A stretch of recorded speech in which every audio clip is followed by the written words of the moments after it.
they seemed to kind of claw their way back in. Was there something that they did defensively, or what did you see there? Yeah, I mean, you guys know what an NBA game's like, and it used to be when you were up 20 in the second quarter and you lost the game, people would think that you choked. But teams can score, and they're a good team, and they picked it up physically. We got stagnant on the offensive end, but I liked how we responded. When you're not getting stops, it becomes harder to get out, and it makes their physicality, more effective. But I really liked how we began the game and the way we played, and I liked that we were able to execute down the stretch. Coach, speaking of executing down the stretch, we know Trey can perform in the clutch, but also you have another guy in Karis who has shot the ball really well, shooting about 85%. What is it about his experience that allows you guys to lean on him in such, crucial moments? Sometimes I avoid questions, and I'm going to avoid this one and talk about, I think the best player we had tonight in the clutch was Onyeka. He got every rebound. He made every play.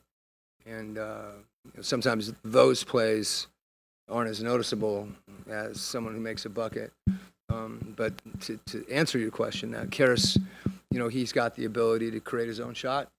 And I think one of the things that he's been doing a really good job of, too, is creating an opportunity, and then finding other people as well. So when he's able to draw defenders like that, that's what, allows someone like Onyeka to get on the glass. And, extra possessions late in the game are huge.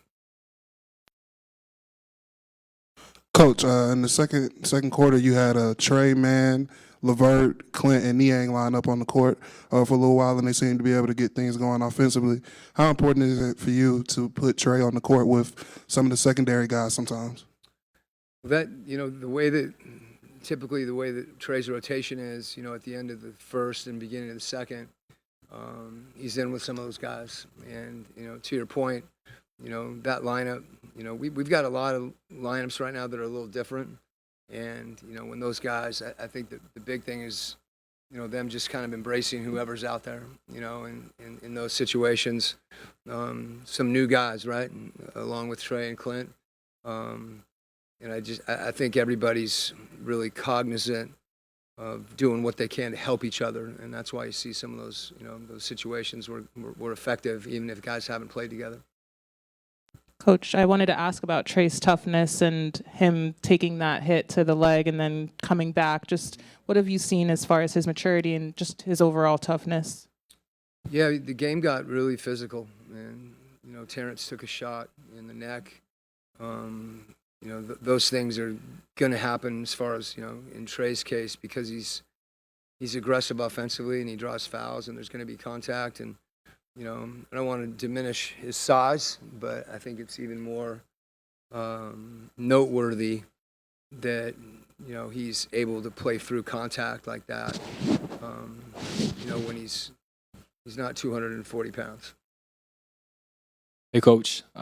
Just played 11 straight games against playoff opponents. 8 of those games came down to the clutch.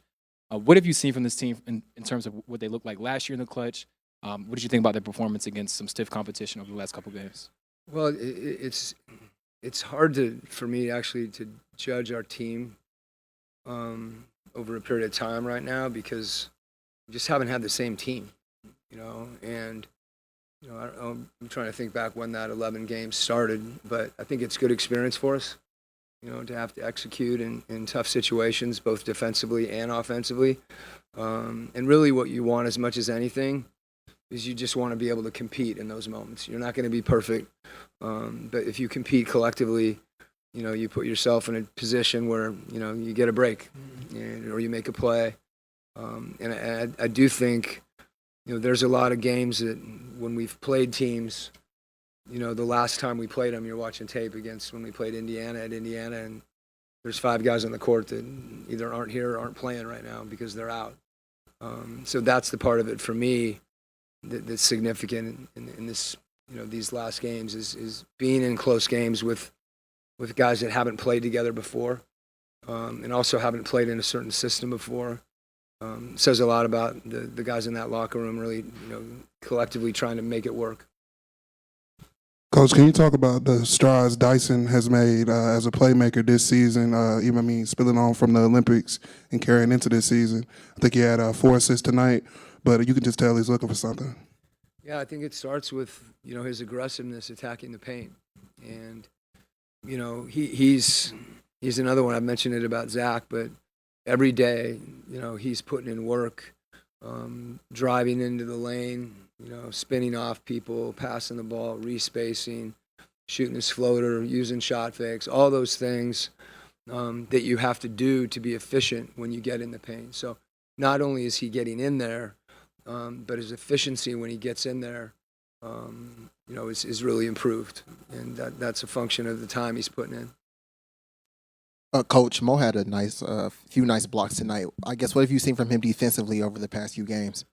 Yeah, when we're 6'8", Onyeka, 6'6", George, 6'6", Karras, 6'1", Trey, I'm forgetting somebody. That's not a real big lineup by NBA standards. So when Mo does come in, I think he adds a dimension that you're referring to, particularly, on the help side, when he's coming over. And, suddenly, you see 6'11", 7 foot, with a wingspan going up. And even if he doesn't block a shot, I think, he makes people think about it, when he's there trying to finish. And I'll add Dyson is 6'6" too. So, all right. Okay, thank you.